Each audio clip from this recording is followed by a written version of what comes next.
अस्सलाम वालेकुम। नए भारतीय वज़ीर-ए-आज़म 26 मई को हल्फ लेंगे और बीजेपी की हुकूमत कायम होगी, जो 30 साल के बाद बीजेपी की एक ऐसी हुकूमत होगी जिसे वाज़ेह अक्सरियत पार्लियामेंट में हासिल है। दूसरी तरफ अफ़गानिस्तान के अंदर भी रन ऑफ इलेक्शन होने जा रहे हैं, तो पाकिस्तान के ईस्टर्न और वेस्टर्न बॉर्डर्स दोनों तरफ नई हुकूमतें मार्ज वजूद में आने वाली हैं। पाकिस्तान में भी नई हुकूमत को बने 1 ही साल गुजरा है, लेकिन पाकिस्तान के अंदर टेंशन बरकरार हैं।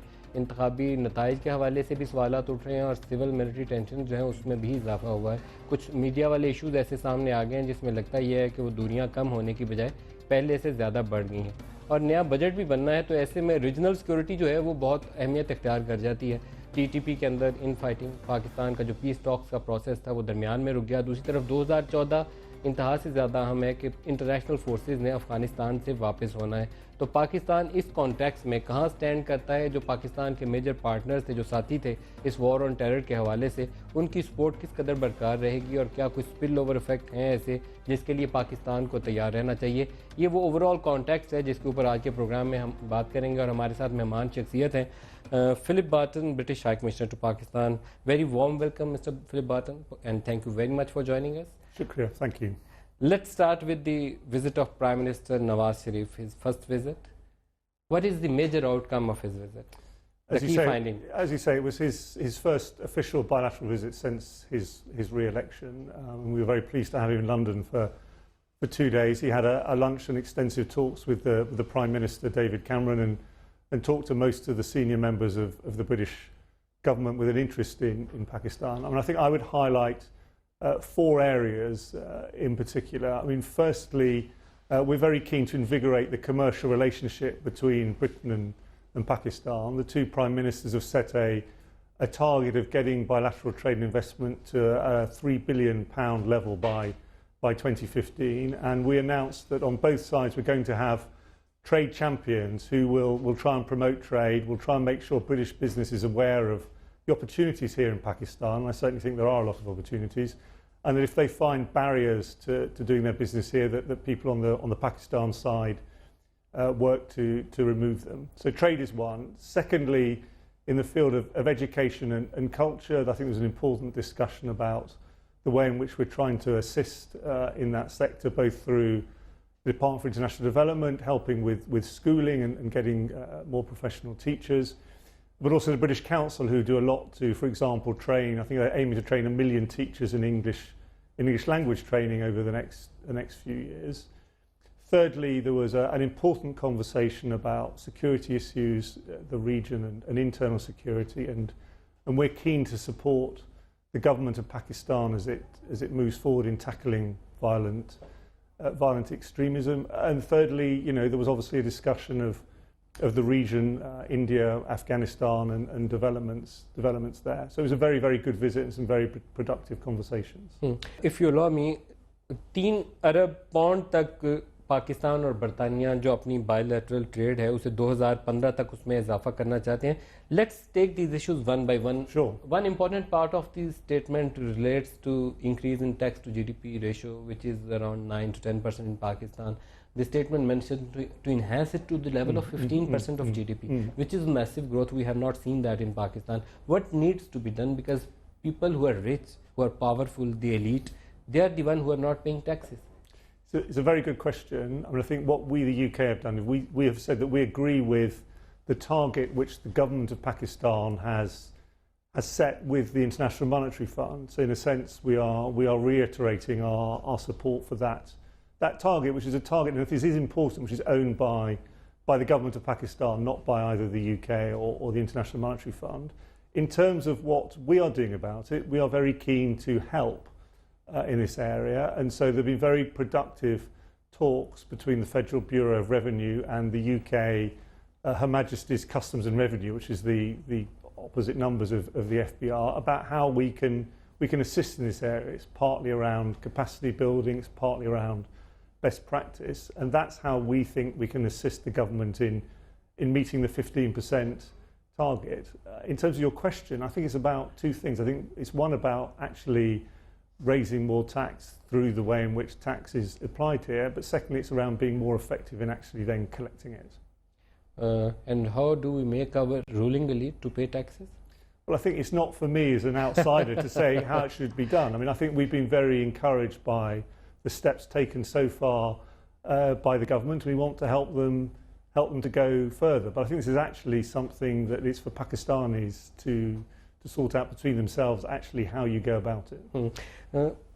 For our viewers, बरतानिया पाकिस्तान को मदद करेगा FBR की कैपेसिटी बिल्डिंग के लिए और दे आर इंकरेज, वो हौसला अफजा इकदामात हैं जो हुकूमत ने अभी तक टैक्स में इजाफे के हवाले से लिए हैं.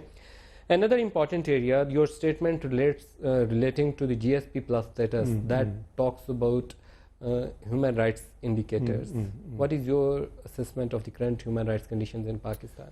Well, I think, the GSP plus, firstly, it was a very important opening of the European market to Pakistani companies, and we, the UK, championed within the European Union that decision, and we were very pleased when it was taken, and I think it is already having an important impact on business here and allowing companies to export more, and we're keen to help with that and make sure the most is made of this opportunity. But as you rightly say, within that decision, there is an obligation on Pakistan to meet various international human rights obligations and conventions.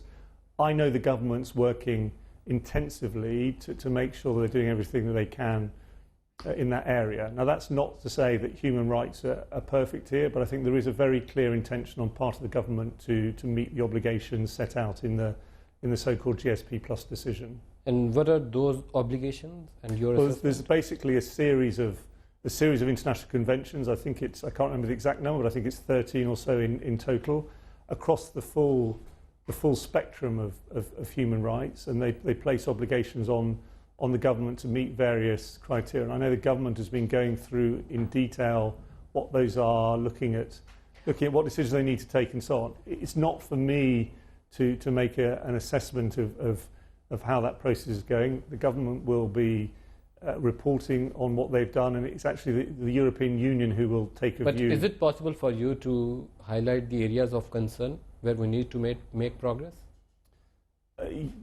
We are in constant dialogue on many issues, including human rights, with the government, and so we do talk to them about our concerns. And I think the sorts of things that are important here is to make sure that the rule of law is applied fairly to everybody. So it's an interesting time for the region as a whole. There are elections on our eastern borders, and there is an election on our western borders, runoff elections. British forces are going to leave Afghanistan by end of 2014, and perhaps from Helmand you have already left. Mostly. Yeah, mostly. So what is going to be the impact on Pakistan? I mean, I think perhaps taking Afghanistan first. I mean, we in 2009 and 2010 set out a very clear plan with the Afghans to transition responsibility for security in Afghanistan to Afghan forces, and we've been stepping back progressively across the country over the last few years, and we're now, if you like, coming to the end of that process. It's gone, in our view, pretty well, and I think we have been impressed over the last couple of years at the Afghan forces' ability to provide security, to deal with the Afghan Taliban, where necessary, and we are confident, therefore, of the security situation going forward. We now, I think, can be more certain that whoever wins the elections in Afghanistan, they will sign a bilateral security agreement with the United States, and there'll be a separate agreement with NATO, which will allow a small follow-on presence of international troops, including British, who will provide a training and support capacity, and I think will be very important to the ongoing ability of Afghanistan to deal with its security challenges for itself. How do you see the future of Afghanistan? Because in recent past, we have seen Kunar, Nuristan serving as sanctuaries for terrorists who are attacking Pakistani military forces and Pakistani civilians. So don't you think it's going to be a situation where Afghan government and Afghan National Army would not be in a position to control the whole of Afghanistan, even in the presence of international forces? Kunar and Nuristan, they are launching pads. I mean, I recognise the problem that you describe, and I think we are reasonably confident that we are leaving behind some robust security forces and security arrangements and that they will do a good job. It won't be perfect, you're absolutely right. And I think, but increasingly we hope that they will be able to meet the challenges. I mean, the other thing I'd say that is encouraging is that we were impressed by the way in which Prime Minister Nawaz Sharif, when he came to office, reached out to Afghanistan, to the Afghan president and so on, and he has tried, and his government has tried, and others here have tried to really intensify the bilateral relationship, including over border issues. And we very much hope that once there is a new government, a new president and government in Kabul, that process can be of bilateral collaboration, particularly around border security issues, can be intensified. And I know not least from what he said in London, that it's the government's intention here to really work intensively with that and to do their level best with the new government in Kabul, whichever presidential candidate ends up winning. What is the main hindrance or major obstacle to clean up or to control Nuristan or Kunnar? I think there are two things. Firstly, there are elements, the Afghan Taliban and others, who are still seeking to commit, let's be honest about this, acts of terrorism, and that's what they are. Secondly, the terrain is remote and difficult, and that obviously presents a military challenge, challenge to the security forces who are trying to keep it secure. Usually there are always allegations that Pakistan is trying to play on both sides of the line. So if the terrain is so inhospitable for international forces, how do you expect Pakistan to control North Waziristan and places like this?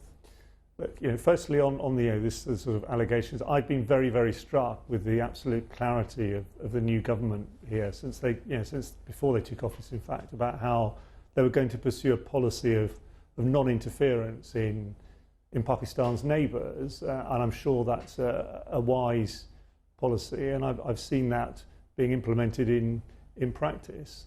You're right to say that there are parts of Pakistan that are difficult terrain as well, but the truth is that Pakistan has very effective security forces, both military and others. So I think we have confidence, despite the challenges, in the ability of Pakistan to ensure its own security.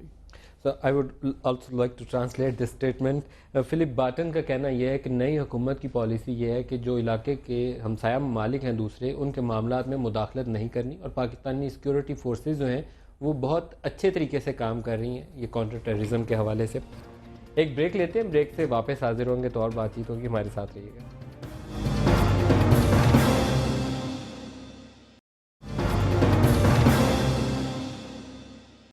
Philip Barton, British High Commissioner to Pakistan. What about North Waziristan? What needs to be done? It's not for me or the United Kingdom to say to the government of Pakistan how to deal with the problem of violent extremism and terrorism, and it's certainly not for me to say who they should or shouldn't talk to. I think what we are absolutely clear about is our support for Pakistan as it tackles the very difficult problem of terrorism, and we're very, very clear that the people who suffered most from terrorism over the last few years in this region is actually the people of Pakistan, and we support the struggle against that politically, but we also support it in very practical ways. For example, through training in how you counter improvised explosive devices, through talking to the Interior Minister and the Interior Ministry as the government takes forward its new internal security policy, and those sorts of other practical assistance. But as I say, it's not for us to say what exactly should be done. That, I think, is properly a decision for the government here. Prime Minister also launched a peace process with TTP, but it's on again, off again. There are also reports of infighting within the TTP factions. Do you think we can get something out of this peace process, or ultimately we have to deal it militarily? The honest truth, Nadeem, is I don't know. I don't have privileged information which allows me to give you an answer to that question. I mean, my own personal view is that, as I've said to you, is that it's not for us to say how this should be tackled, but anything that reduces the size of the problem that needs to be tackled militarily is a good thing. What happened to the Qatar process, like the international forces started for Afghan Taliban? you know, there's been an ongoing effort over the last few years, and I think it's important to note it was led by the Afghan government to try and come to a political accommodation with at least those parts of the Afghan Taliban who were willing to, you know, renounce violence, accept the Afghan constitution, and give commitments that Afghanistan would not in future be used, you know, as they were in the past, to commit acts of terrorism internationally. That process, you know, this is well documented, included efforts to open an office in Doha. And I think from our perspective, you know, we hope that those sorts of political process, again, crucially led by the Afghan government and whoever's the new president there, can continue and can help lead to a more stable, politically and physically secure Afghanistan in future. One more question on Afghanistan, and then Sure. I'll talk about India. Yeah. As the international forces leave Afghanistan by end of 2014, how the security of Pakistan would be ensured, how the international forces would play their role, because we have seen this spillover impact after the 89 situation. So I think there are fears perhaps we are heading towards the same scenario. I'm reasonably optimistic about developments in Afghanistan. I think it was very striking the number of people who turned out in the first round of elections, including a large number of women, far higher numbers than last time. I think that was a very, very clear demonstration of the will of the Afghan people, that they wanted to have their say at the ballot box, that they in effect were renouncing violence and the policies of the Afghan Taliban, who had denounced the elections in advance. And as I said to you earlier, you know, we think we've done a good job in helping to stand up effective Afghan forces to deal with security going forwards. And, you know, we will, assuming as we do that the new president signs the relevant agreements, be leaving behind the training capability to, if you like, reinforce those forces. And we'll also be providing, I think it's $4 billion a year of funding for the Afghan security forces over the next few years, to reinvigorate that effort. So I'm reasonably confident that you know, history will not repeat itself, and the sorts of situations we've seen in the past of instability in Afghanistan spilling over into Pakistan will not be repeated after the end of this year. Developing closer relations between India and Pakistan was one of the agenda item, I think, for all the British Prime Ministers and American presidents of last 2 decades or so. After the rise of Narendra Modi, how do you see these relations going forward? I mean, the first thing I should say is that it's for India and Pakistan to decide, you know, the relationship they want and the pace of and substance and nature of any bilateral talks on issues, particularly issues which are in dispute. It's not for the United Kingdom to either mediate or try to interpose itself in that process. I mean, that said, you know, we have positive, warm, friendly relations with both Pakistan and India, and clearly we also have a certain history here, you know, given the colonial past. So we hope very much that, you know, the relationship can be as good as possible, and that differences, including, you know, the really tricky issues, can over time be worked through and ironed out, you know, so that the neighbourhood can be more secure. I think we've been impressed by Prime Minister Nawaz Sharif's commitment to rapprochement with India, and we look forward to new Prime Minister in India and what his policies will be in this sphere. And we would encourage, you know, positive rapprochement between the two countries. But as I say, it's not for us to either mediate or interpose ourselves. It's for India and Pakistan to discuss their differences. What does Modi's elections mean for United Kingdom, United States? Because just before the elections, Mr. Modi was denied a visa to United States. Now he's going to qualify for A1 visa.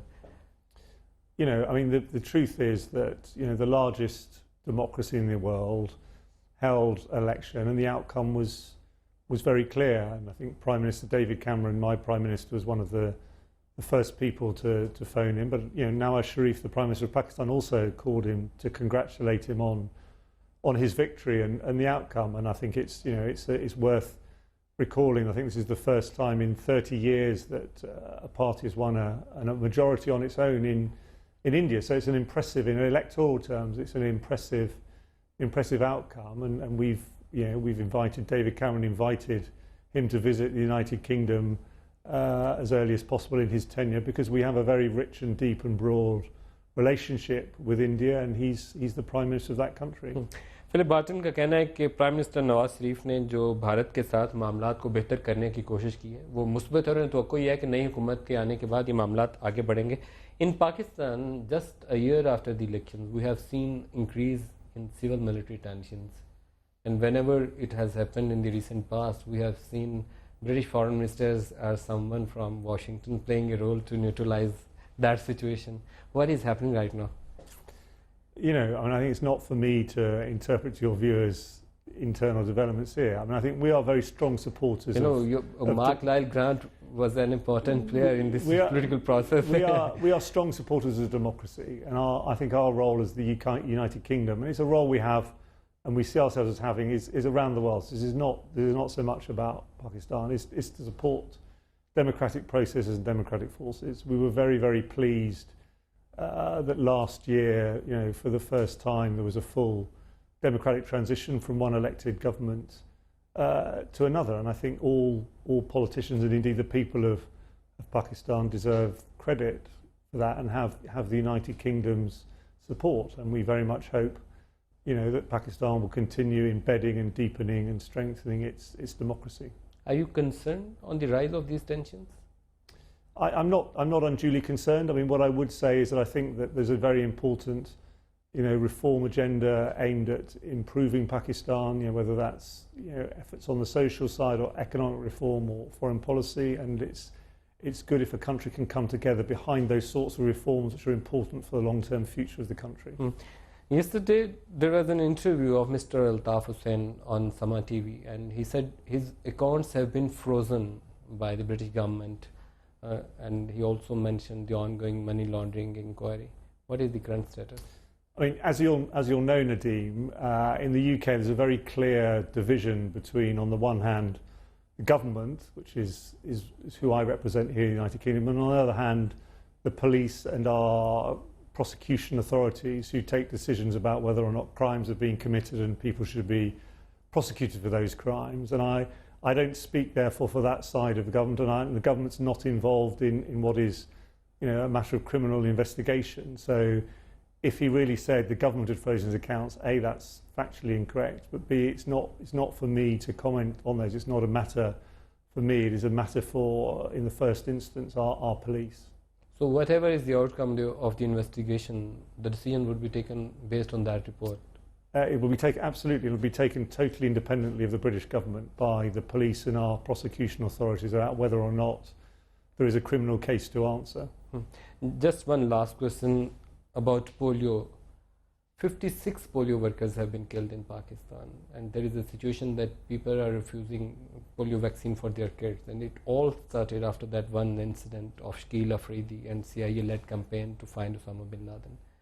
Today I have seen a statement from American State Department that they are not going to employ CIA for any vaccination campaign in future. But how to undo that damage which has already been done in Pakistan? How the British government can help Pakistan? I mean, you know, we are helping in the sense that we are giving support to the health sector, both in the Punjab but also in Khyber Pakhtunkhwa, and our support is basically designed to help the governments in the provinces to deliver basic health services as effectively as possible, and clearly polio eradication campaigns are one part in that. We've also actually had recently a visit from some technical experts who know particularly about how you run eradication and vaccination programs, so we will look to see whether there's some very practical support we can give to make sure that the eradication campaigns that exist already can be as effective as possible, because it's an important problem, and it's right that people are coming together in Pakistan to try to deal with it. Just one brief question: British government's education sector program, it also covers the KPK building of new schools, particularly for girls? I mean, they're not just aimed at girls. I mean, basically, in KPK, we are giving support to the education department, and it's around getting more children into schools, including girls, and we are keen on making sure that girls are properly educated. It's also around making sure that the quality of education they receive, both in terms of the infrastructure, schools, but also the quality of the teachers is there, and that the process is properly monitored and is effective, and that both the money that we give, but also, to be honest, the money that the KP government has from its own and Pakistan's tax revenues is properly used as well. Before I say you thank you, I would also like to know your Pakistan connection, because I know your grandfather was part of Punjab regiment, perhaps, if I'm not wrong. No, that's right, Nadeem. My grandfather was in what was then known as the Indian Imperial Army and served in what became Pakistan in the Punjab regiment, and he was here in the 20s and 30s in Karachi, in I think Jhelum, and in Quetta, and my mother, who was born in 1929 and is still alive and is looking forward to visiting, she remembers very clearly living in what became Pakistan. She had an Urdu-speaking ayah and learnt some Urdu from her, and when we were children used to use some Urdu words to tell us off when she wanted us to be quiet. She'd say "chup kijiye" to us, and we never really understood. We never really understood why she used them, but we knew it meant "be quiet." Thank you very much, Excellency Philip Barton, High Commissioner of the United Kingdom. We are really honored to have you in our studios today. Thank you very much. No, thank you for having me. एक break लेते हैं, break से वापस हाजिर होंगे तो और बातचीत होगी, हमारे साथ रहिएगा.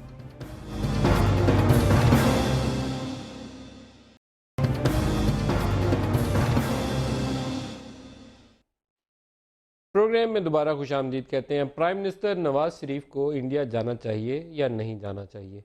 हमने एक क्वेश्चन डाला हुआ है फेसबुक और ट्विटर के ऊपर, जिसके ऊपर अभी हमें मिला जुला रद्दमल मिल रहा है. बहुत से लोग तो ये कह रहे हैं कि जाना चाहिए, एक इनिशिएटिव है, मौका है, उसको हाथ से गंवाना नहीं चाहिए, और बाज़ लोगों का ख्याल है कि नहीं, प्राइम मिनिस्टर को बड़ा सोच विचार के कदम उठाना चाहिए.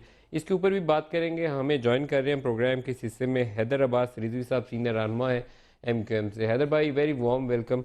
3-4 बातें आपसे पूछनी है हमने. पहले तो अभी हमें फिलिप बार्टन ने ज्वाइन किया हुआ था, और उनका कहना यह था कि जो अकाउंट्स हैं MQM के कायद अल्ताफ़ हुसैन के, वो बरतानवी हुकूमत ने नहीं बल्कि मेट्रोपॉलिटन पुलिस लंदन आज़ाद है उसने फ्रीज़ किए हैं, और जो भी एक्शन होगा based on that police inquiry होगा. इसके ऊपर कोई ताज़ा तरीन अपडेट क्या है, कुछ आप फरमा सकते हैं? बिल्कुल नदीम, बात यह है कि क़ायद तहरीक जनाब अल्ताफ़ हुसैन के अकाउंट्स को यकीनन बरतानिया में बंद किया गया है, और हम ये समझते हैं कि एक ऐसी सूरत हाल में कि जब इन्वेस्टिगेशन में हमारी मुकम्मल मुआवनत सपोर्ट जो है मुतल्लिक़ा इदारों को हासिल है, हुकूमत को हासिल है. आप जानते हैं कि जो वेस्टर्न वर्ल्ड है उसके अंदर बैंक अकाउंट के बग़ैर सर्वाइवल बड़ा मुश्किल हो जाता है, और क़ायद तहरीक जनाब अल्ताफ़ हुसैन वहाँ पर तनहा नहीं है, बल्कि उनकी साहबजादी भी वहाँ पर हैं, उनका पूरा एक इंटरनेशनल सेक्रेटेरिएट है, वहाँ पर मौजूद MQM के कारकुनान हैं. तो ये समझने से हम कासिर हैं कि ऐसी सूरत हाल में जबकि ना तो कोई जुर्म साबित हुआ है, ना ही कोई अदालत में गया है, अभी तक कोई अदालत में भी नहीं है, कोई केस भी नहीं है, एक ऐसी सूरत हाल में अगर हमारे जो बैंक अकाउंट्स हैं उनका क्लोजर होगा तो फिर सर्वाइवल कैसे रहेगा? मतलब बिजली के बिल कैसे अदा होंगे, टेलीफोन के बिल कैसे अदा होंगे, किराए कैसे जाएंगे, और बाकी जो अगर कल को सूरत हाल ये होती है कि कोई मुकदमा भी अगर आता है तो फिर हम अपने वकला को पे कैसे करेंगे, क्योंकि वहाँ तो हर चीज़ बैंक अकाउंट के ज़रिए होती है. तो ये एक संजीदा मसला है, और उसमें दोनों ही एंगल आते हैं. एक तो जो क़ायद तहरीक जनाब अल्ताफ़ हुसैन की लाइवलीहुड है, जो वहाँ पर ज़िंदगी गुजारने के लिए जो चीज़ बहुत अहम है वो उनका बैंक अकाउंट है, और इसको समझने की ज़रूरत है. और दूसरा फिर पार्टी सेटअप के लिए भी बहुत ज़्यादा ज़रूरी है कि वो बैंक अकाउंट जो हैं वो चलते रहें. तो ऐसी सूरत हाल में ये एक न सिर्फ इंसानी हुकूक का मसला भी बनता है, बल्कि MQM के सर्वाइवल का भी लंदन में इशू है. तो इसको हम लेकर यकीनन अच्छा है. तो भाई ये फरमाइएगा, कोई ऐसी हम तजवीज़ पार्टी के सामने है ज़ेर गौर कि अल्ताफ़ हुसैन साहब पाकिस्तान वापस तशरीफ़ ले आए? देखिए, मेरे ख्याल से क़ायद तहरीक खुद एक तवील अरसे से उनकी ये ख्वाहिश रही है कि वो पाकिस्तान तशरीफ़ लाएँ, और MQM के कारकुनान जो हैं उनके दिल में भी ये ख्वाहिश है कि क़ायद तहरीक पाकिस्तान तशरीफ़ लाएँ. मगर मौजूदा सूरत हाल अगर आप देखें तो ऐसा दिखाई दे रहा है कि जैसे शुमाल मगरबी जो हम पाकिस्तान है उसमें बाकायदा आप यूँ कहिए कि एक ऑपरेशन या तालिबान के साथ एक जंग की सी माहौल पैदा होने जा रहा है, या शायद कुछ लोग ये भी कह रहे हैं कि हो गया है. ایسی صورتحال میں ایم کیو ایم جو ایک liberal moderate modern democratic secular party ہے اور قائد تحریک خاص طور پر دہشت گردوں اور طالبان کا ایک بہت بڑا ہدف ہے، اگر ایسی صورتحال سامنے آتی ہے تو کم از کم ایم کیو ایم کا کوئی کارکن بشمول میرے قائد تحریک کو یہ مشورہ نہیں دے گا کہ موجودہ صورتحال میں وہ پاکستان آئیں، کیونکہ اگر وہ پاکستان آتے ہیں تو طالبان کا نہ صرف ایک بہت بڑا ہدف ہوں گے، بلکہ خدا نخواستہ اگر قائد تحریک کے حوالے سے کچھ بھی چیز سامنے آتی ہے تو ایسی صورتحال میں پاکستان کو، حکومت پاکستان کو، افواج پاکستان کو بھی خدا نہ کرے خاکم بدان 70 قرآن درمیان کوئی سیٹ بیک بھی ہو سکتا ہے اس حوالے سے۔ نائک کاپ کے اوپر سیاست کیوں ہو رہی ہے؟ نان ایشو تھا، بالکل نان ایشو تھا۔ ایک عام پاکستانی، چاہے میں ہوں چاہے آپ ہوں، ہم اپلائی کرتے ہیں نائک آف، 15 دن میں ہمارے گھر پہ نائک آف آ جاتا ہے۔ قائد تحریک 40 دن گزر گئے تھے ایک ایسی صورتحال میں جبکہ باقاعدہ وزارت داخلہ اور وزارت خارجہ دونوں کو بلینڈ کر کے تمام قانونی تقاضے پورے کیے گئے۔ نہ جانے کیا وجہ تھی، کس کے دل میں کیا تھا، کس کی انا مجروح ہو رہی تھی قائد تحریک کو نائک آف جاری کرنے سے۔ بہرحال اب حکومت کے کچھ اہم عہدیداران نے، کچھ اداروں نے یقین دلایا ہے، دیکھتے ہیں کہ کیا صورتحال بنتی ہے۔ ابھی ملا یا نہیں ملا؟ ابھی تک تو ایسی کوئی صورتحال نہیں ہے، مطلب ہمیں تو خود اس بات پہ حیرت ہوتی ہے کہ قائد تحریک کا بنیادی حق ہے، کسی بھی پاکستانی کا بنیادی حق ہے، اگر حق بنیادی مسئلے کے اوپر میں برتھ آن ایئر سپورٹ کرتا اتنی ہوں مشکل سے ملے گا، جو بھی ایشو ہو، پولیٹیکل ڈیفرنس ہو، بہرحال بینگ اے پاکستانی نیشنل، یہ جو آئی ڈی کارڈ ہے اس کو ڈینائی کرنا، بیسک رائٹ کو ڈینائی کرنا، اس پہ میں اوپنلی سپورٹ کرتا ہوں بغیر اس کے کہ پارٹی کون سی ہے۔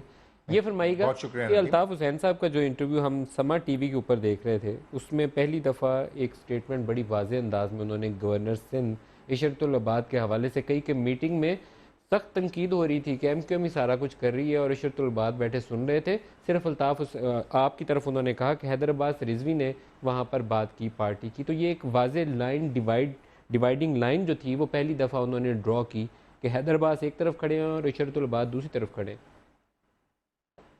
میرے خیال سے جو صورتحال تھی اس میں قائد تحریک کی جو سرزنش تھی بالکل ٹھیک ہے، اور ایسے انسیڈنٹس ہوتے ہیں جہاں کارکنان کے ساتھ قائد تحریک کی جو توقع ہوتی ہے وہ بہت ہائی پرفارمنس کی ہوتی ہے اس وقت، کبھی کارکن پورا کر پاتا ہے، کبھی نہیں بھی کر پاتا، تو ایسے انسیڈنٹس ہو جاتے ہیں، اور ٹھیک گورنر صاحب کو اگر سرزنش کی قائد تحریک نے تو بالکل بجا کیا، اور قائد تحریک بالکل حق بجانب ہے۔ ضرورت تھی اس بات کی کہ جس طرح جناب آصف علی زرداری صاحب نے ڈیفینڈ کیا تھا اپنی جماعت کو، وہ بھی کر لیتے۔ کیا یہ انڈیکیشن نہیں ہے کہ within the MQM شاید کچھ ڈویژنز ایسی ہیں کہ شاید گورنر دور جا چکے ہیں الطاف حسین صاحب سے؟ میرے خیال سے قائد تحریک اور گورنر صاحب کا جو رشتہ ہے وہ کارکن اور قائد کا رشتہ ہے، اور کسی بھی آئسولیٹڈ انسیڈنٹس کو لے کر میں کوئی اتنی بڑی بات نہیں کہنا چاہتا کہ میں ایک قائد اور ایک کارکن کے بیچ میں آ جاؤں۔ میرے خیال سے قائد تحریک جناب الطاف حسین، جنہوں نے ہمیں زیرو سے ہیرو بنایا، ہم کچھ نہیں تھے، ہمیں آسمانوں پر لے جا کر بٹھایا، ہمارے لیے ہمارے باپ کی حیثیت رکھتے ہیں، اور ہم کچھ نہیں تھے، ہماری جیب میں پیسے نہیں تھے، آج ہم ان کی وجہ سے پوری دنیا میں جانے مانے پہچانے جانتے ہیں۔ اگر وہ ہمیں اپریسیٹ کر کے آسمانوں تک پہنچا سکتے ہیں تو ہماری غلطیوں پر سرزنش کرنا ان کا حق ہے، اور یہ حق ہمیشہ ان کے پاس رہے گا۔ حیدر صاحب، نواز شریف صاحب کو بھارت جانا چاہیے؟ دیکھیے، اگر تو صرف ایک انسیڈنٹ، گجرات انسیڈنٹ کو سامنے رکھیں تو شاید بہت سارے لوگوں کی رائے یہ بنے کہ شاید ابھی کچھ انتظار کر لینا چاہیے یا کچھ وقت لگانا چاہیے، مگر میں یہ سمجھتا ہوں کہ ہم اپنے پڑوسی کو تبدیل نہیں کر سکتے، اس کا مائنڈ سیٹ ضرور تبدیل کر سکتے ہیں، اور کانگریس کی بنسبت بی جے پی، اگر آپ واجپئی صاحب کا ٹائم یاد کریں تو جو انیشیٹیوز واجپئی صاحب کی طرف سے آئے تھے وہ شاید اس سے پہلے اس طرح دیکھنے میں نہیں آئے۔ اگر ایک موقع ملتا ہے کہ ہم صورتحال کو کم از کم نارملائز کر سکیں تو میرے خیال سے یہ ایک اپورٹونٹی ہوگی۔ اچھا، یہاں ایک سروے بھی ہمارے پروڈیوسر صاحب سکرین پہ ڈالیں گے جو شاید آپ کے جواب سے زیادہ ملتا جلتا ہے۔ ایک کوسچن سکرین پہ ڈالا تھا کہ کیا نواز شریف صاحب کو وزیر اعظم پاکستان کو نریندر دعوت کے اوپر جانا چاہیے یا نہیں جانا چاہیے. تو آلموسٹ 50-50 ہے، بلکہ شاید 53% پروڈیوسر صاحب کہہ رہے ہیں کہ جانا چاہیے، نہیں جانا چاہیے. 53% کہہ رہے ہیں کہ نہیں جانا چاہیے جو ابھی تک کہ ہمارے پاس جواب موصول ہوئے ہیں، اور 47% کہہ رہے ہیں کہ جانا چاہیے. تو it's almost very close to each other, 50-50 کے قریب ہے کہ زیادہ رائے ایک دم سے ڈیسیجن اخذ کرنا کہ ادھر ہے یا ادھر ہے، لوگوں کی درمیان میں کھڑے ہیں. لیکن حیدرآباد رضوی صاحب کا کہنا ہے کہ یہ ایک اچھا موقع ہے، اگر حالات بہتر ہو سکتے ہیں تو ضرور جانا چاہیے. حیدر صاحب، کراچی کے اوپر ایک سوال اور ضرور کروں گا آپ سے. کراچی میں آج بھی واقعات اگر دیکھیں تو نواز شریف صاحب کا وزٹ اور وہ میٹنگ بڑی ہائی پروفائل تھی. مجھے بہت اچھا لگا تھا کہ ایک چھت کے نیچے زرداری صاحب بھی ہیں، گورنر بھی بیٹھے ہیں، پارٹی کے ریپرزنٹیٹیو بھی ہیں، آرمی چیف بھی ہیں اور پرائم منسٹر بھی بیٹھے ہیں، ڈی جی رینجرز اور پولیس چیف بھی بیٹھے ہیں. لیکن کلنگ تو ختم ہو ہی نہیں رہی. کون ختم کرے گا اسے؟ دیکھیے، جو صورتحال ہے اس میں یقیناً اس سے زیادہ ہائی پروفائل میٹنگ کی توقع نہیں کی جا سکتی، کیونکہ پاکستان میں اس سے زیادہ ہائی پروفائل لوگ اور ہیں نہیں. مگر ظاہر ہے کہ میٹنگز کا جو آؤٹ کم ہے وہ یا تو آنے والے دن بتاتے ہیں یا پھر تاریخ بتاتی ہے. تو جو صورتحال ہے وہ ہم سب کے سامنے ہے، اور ہمیں امید ضرور بہتری کی رکھنی چاہیے، مگر اس بہتری کو بروئے سامنے لانے کے لیے ہمیں ایفرٹس کو ڈبل کرنا پڑے گا. کوئی ریگریٹ تو نہیں ہے پیپلز پارٹی کو جوائن کرنے کے بعد؟ دیکھیے، بنیادی طور پر اس کا فیصلہ بھی آنے والے دنوں میں ہوگا.